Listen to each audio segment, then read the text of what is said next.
এক বোন প্রশ্ন করেছেন, ইসলাম অন্যায়ের বিরুদ্ধে প্রতিবাদ করতে বলেছে, এখন স্বামী যদি অন্যায়ভাবে স্ত্রীর উপর অত্যাচার করে, স্ত্রীকে স্বামীকে উত্তম মাধ্যম দিতে পারে কি?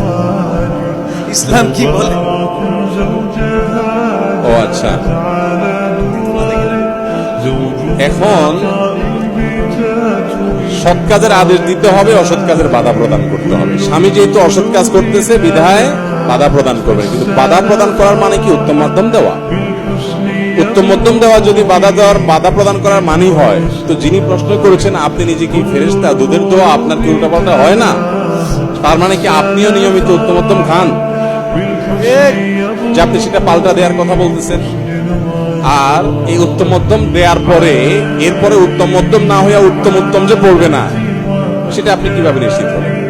যাই হোক, স্বামী স্ত্রী তারা একে অন্যের পরিপূরক, একে অন্যের সহায়ক। স্ত্রী কোনো অন্যায় করলে স্বামী যেমন তাকে নসিহা করবেন, উপদেশ দিবেন, নিষেধ করবেন, স্বামী কোনো অন্যায় করলে স্ত্রীও নিষেধ করবেন।